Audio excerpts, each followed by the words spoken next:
Bienvenidos a Preguntas y Respuestas con el pastor Carlos Estal. Este es un podcast de Iglesia Vida Cristiana. Puedes participar enviando tus preguntas al correo preguntasbiblicas@vidacristiana.org.gt. Nos han escrito solicitándonos lo siguiente. Me encantaría que me ayudaran a abordar de una forma correcta las aparentes contradicciones que se encuentran en los evangelios. Y luego nos dan 3 ejemplos de estas aparentes contradicciones que vamos a abordar en un momento. Es una pregunta o solicitud muy importante. Tenemos que partir de algo, y es que en las Escrituras no hay contradicciones. La fuente de inspiración de los 66 libros de la Biblia es una y la misma. Así es que Dios no se va a contradecir a sí mismo. Por supuesto, el factor humano va a estar allí, el factor cultural va a estar allí, el contexto histórico, todo eso es inevitable si fueron hombres los que escribieron esto. Pero la fuente de inspiración vino de parte de Dios por medio de su Espíritu Santo. Así es que debemos recordar lo que nos dice 2 de Timoteo, capítulo 3, versos 16 y 17. Toda la Escritura es inspirada por Dios y útil para enseñar, para redarguir, para corregir, para instruir en justicia, a fin que el hombre de Dios sea perfecto, enteramente preparado para toda buena obra. Si partimos nosotros del hecho que en las Escrituras no hay contradicciones, entonces va a ser más fácil que nos detengamos en estas aparentes contradicciones que aparecen en los evangelios y nos dediquemos a analizarlas con otra clase de cuidado, con otra clase de minuciosidad y de interés.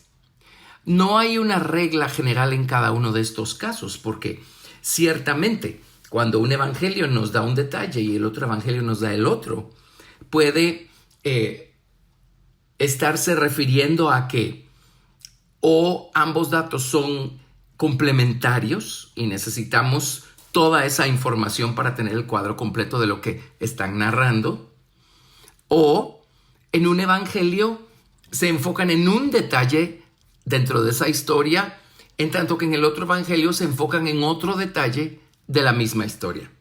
Gracias a Dios tenemos a 4 evangelistas que escribieron acerca de la historia de Jesús. Cada uno escribió desde su punto de vista. Cada uno se enfocó en enfatizar un detalle importante, y cuando nosotros unimos la información que nos dan los 4 evangelios, entonces vamos a tener un cuadro más grande.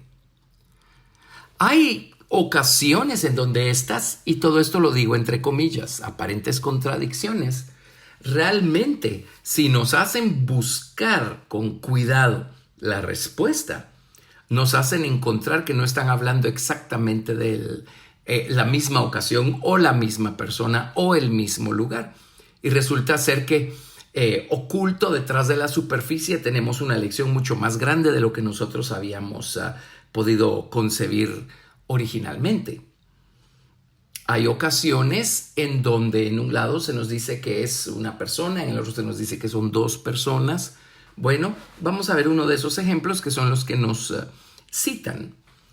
Entonces allí podemos ver cómo un evangelista se enfocó en narrar la experiencia de una de las personas que eran parte de un grupo de más personas. O algunos narran algunos otros detalles que acontecieron alrededor de ese acontecimiento, valga la redundancia, en tanto que otros eliminan los detalles y se dedican solo a la narrativa de lo que aconteció.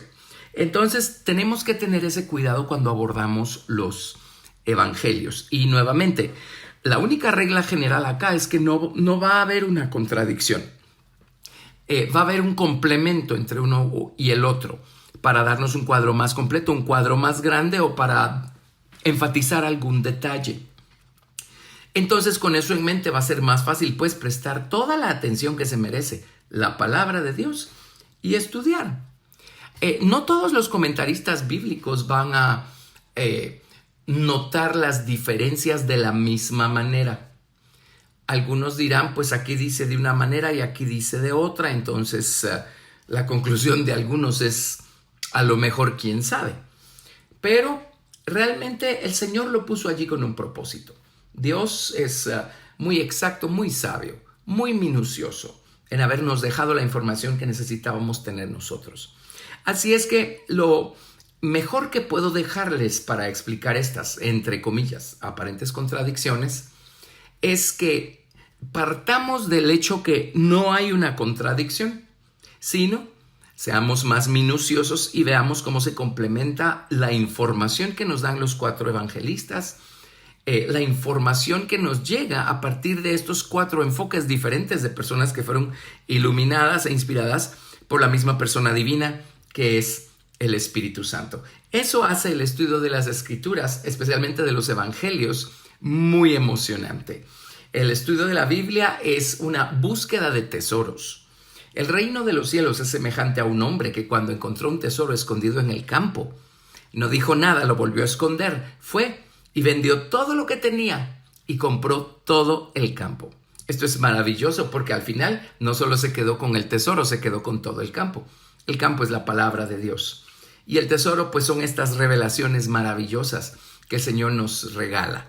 Este entendimiento de detalles maravillosos, particulares que Dios nos regala.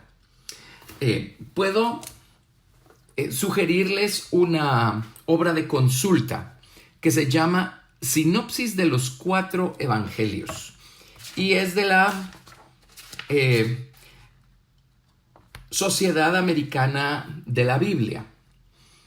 Yo tengo una copia, sus derechos son del año 2000, editada por Wesley Matzigkeit. Y acá esta sinopsis de los 4 evangelios que yo tengo fue hecha para la Biblia Reina Valera versión 60. Y se ocupa de poner únicamente el texto de los 4 evangelios, pero bajo una organización muy inteligente que hicieron los editores de esta obra, ponen el título, la historia general, y luego van poniendo abajo lo que dice cada uno de los evangelios en base a esa historia. Entonces, de esa manera es más fácil trazar lo que cada evangelista nos dijo del mismo acontecimiento. Aquí podemos notar las diferencias para poder complementar la información, o podemos notar que realmente no son todos los evangelistas que registraron ese acontecimiento. O podemos notar también las diferentes perspectivas, ¿verdad? Así es que basándome en esto, vamos a ver qué ejemplos nos plantea la persona que amablemente nos escribió para pedirnos ayudarle a abordar estas, entre comillas, aparentes contradicciones. Uno de los ejemplos que nos da es cuando Jesús profetiza que Pedro le negaría. Así es que vamos a ver. En mi sinopsis de los 4 evangelios, bajo el título Jesús anuncia la negación de Pedro, encontramos la información. En Mateo, capítulo 26, del verso 30 al 35, dice: y cuando hubieron cantado el himno, salieron al monte de los olivos. Entonces Jesús les dijo: todos vosotros os escandalizaréis de mí esta noche, porque escrito está: heriré al pastor, y las ovejas del rebaño serán dispersadas. Pero después que haya resucitado, iré delante de vosotros a Galilea. Respondiendo Pedro le dijo: aunque todos se escandalicen de ti, yo nunca me escandalizaré. Jesús le dijo: de cierto te digo que esta noche, antes que el canto galle, me negarás. Antes que el gallo cante, me negarás 3 veces. En Marcos 14 dice, del verso 26 al 31, en el verso 30 dice: y le dijo Jesús: de cierto te digo que tú, hoy, en esta noche, antes que el gallo haya cantado 2 veces, me negarás 3 veces. En Lucas capítulo 22, en el verso 33 y 34, él le dijo: Señor, dispuesto estoy a ir contigo no solo a la cárcel, sino también a la muerte. Y él le dijo: Pedro, te digo que el gallo no cantará hoy antes que tú niegues 3 veces que me conoces. Y luego en el Evangelio de Juan, en el capítulo 13, del verso 36 al 38, les leo el verso 38. Jesús le respondió: tu vida pondrás por mí. De cierto te digo, no cantará el gallo sin que me hayas negado 3 veces. Como vemos acá en estos relatos, Mateo dice que el gallo va a cantar. Marcos dice que el gallo va a cantar 2 veces. Lucas nos dice que el gallo cantará. Y Juan nos dice que el gallo cantará. Así es que aquí tenemos una información complementaria.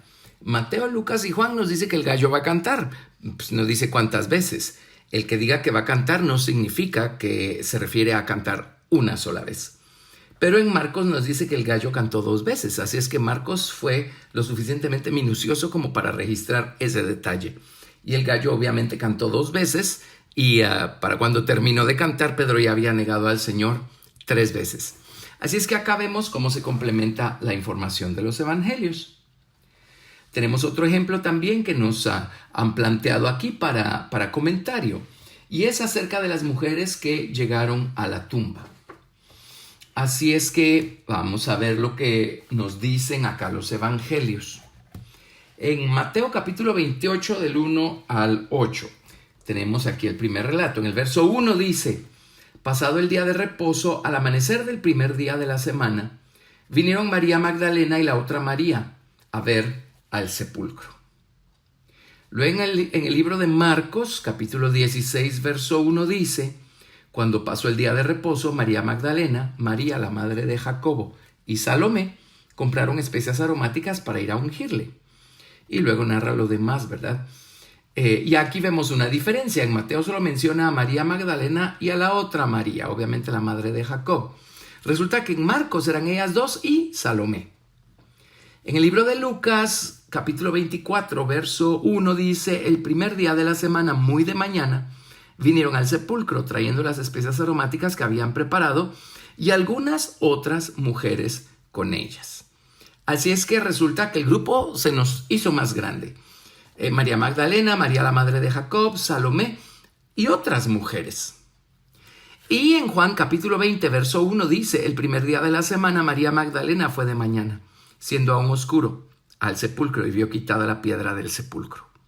En Juan solo mencionan a María Magdalena y una serie de cosas, de experiencias, de acontecimientos. Ahora, María Magdalena tuvo una experiencia personal maravillosa cuando estuvo allí, en un lado de la balanza desconsolada y en el otro lado de la balanza esperando con anticipación. Cuando el Señor mismo se le apareció y le habló, ¿verdad? María. Y volviéndose ella le dijo Raboni, que quiere decir maestro. Qué experiencia la de María Magdalena. Así es que Juan se dedicó a enfocarse en la experiencia de María Magdalena. En tanto que los otros evangelistas en general nos explican que fueron varias mujeres al sepulcro a ver allí a la tumba a ver qué había pasado, ¿verdad? Volviendo a Lucas, en Lucas 24, verso 10, habla de María Magdalena y Juana, María, madre de Jacob, y las demás con ellas. Así es que sigue hablándonos de un grupo bastante numeroso de mujeres. Entonces no es una contradicción. Tenemos que analizar cada historia, compararla con los 4 evangelios y entonces sacar conclusiones sabias, sanas dentro del contexto bíblico y entender pues que en algunos casos se están enfocando en un detalle o en una persona, en otros casos nos están dando una información más generalizada. Y vemos cómo se complementa toda la información que obtenemos acá. Hay otra historia que es la del centurión que tiene a su siervo atormentado. Esta la encontramos en Mateo y en Lucas. En Mateo capítulo 8, verso 5. Del verso 5 nos dice: entrando Jesús en Capernaum, vino a él un centurión rogándole y diciendo: Señor, mi criado está postrado en casa, paralítico, gravemente atormentado. Y Jesús le dijo: yo iré y le sanaré. Respondió el centurión y dijo: Señor, no soy digno de que entres bajo mi techo. Solamente di la palabra y mi criado sanará. Porque también yo soy hombre bajo autoridad y tengo bajo mis órdenes soldados y digo a este ve y va. Y al otro, ven y viene, y a mi siervo, haz esto y lo hace. Al oírlo Jesús se maravilló y dijo a los que le seguían, de cierto os digo que ni aun en Israel he hallado tanta fe. Y os digo que vendrán muchos del oriente y del occidente, y se sentarán con Abraham e Isaac y Jacob en el reino de los cielos, mas los hijos del reino serán echados en las tinieblas de afuera. Allí será el lloro y el crujir de dientes. Entonces Jesús dijo al centurión, ve, y como creíste, te sea hecho. Y su criado fue sanado en aquella misma hora. Ese es el relato que tenemos según Mateo. Ahora veamos el relato que nos dejó Lucas, a partir del capítulo 7, versículo 1. Después que hubo terminado todas sus palabras al pueblo que le oía, entró en Capernaum. Y el siervo de un centurión, a quien éste quería mucho, estaba enfermo y a punto de morir. Cuando el centurión oyó hablar de Jesús, le envió a unos ancianos de los judíos, rogándole que viniese y sanase a su siervo. Y aquí está, entre comillas, la aparente contradicción. Mateo dice que el centurión fue personalmente a rogarle a Jesús. Lucas dice que el centurión mandó a unos ancianos de los judíos a rogarle a Jesús. Así es que aquí tenemos aparentemente dos relatos diferentes. Bueno, lo que pudo haber ocurrido acá es que todo el tiempo, como dice Lucas, el centurión habló con Jesús a través de sus amigos, a través de los ancianos de los judíos. Pues las palabras que llevaron los ancianos a Jesús eran las palabras del centurión. Y la respuesta que Jesús dio es la respuesta a las palabras del centurión.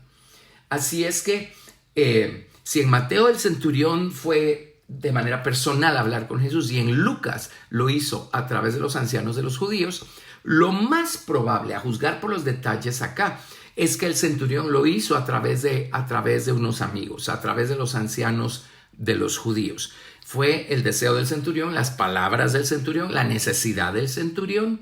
Así es que esa es la manera, creo yo, como podemos conciliar estos dos relatos. Créanme que los evangelios están llenos de detalles como estos, en donde tenemos que ser muy sabios y en oración ir al Señor y orar. Y cuando lo hacemos, cuando tenemos el deseo de saber, el deseo de aprender, el Señor es muy maravilloso y el Señor nos abre los ojos y nos ayuda a ver el cuadro completo basándonos en todos estos detalles. O en algún momento escuchamos una explicación en labios de alguien más y ahí estaba la respuesta. O la leemos en algún libro, en algún lado, y allí estaba la respuesta de cómo conciliar una cosa con la otra. Pero es así como debemos abordar nosotros los evangelios, conciliando toda la información y sacando conclusiones sabias, sensatas, partiendo del hecho que no son contradicciones, es información complementaria. En todos lados vamos a ver esto cuando son varias las personas que están narrando el mismo acontecimiento, porque cada una pone atención a detalles diferentes o graba en su memoria un detalle que a lo mejor la otra persona no grabó en su memoria. Así es que aquí tienen en términos generales la manera como hay que abordar los 4 evangelios, y estoy de acuerdo. Cuando una historia se repite en los 4, hay que leer toda la información, hay que leer los 4 evangelios.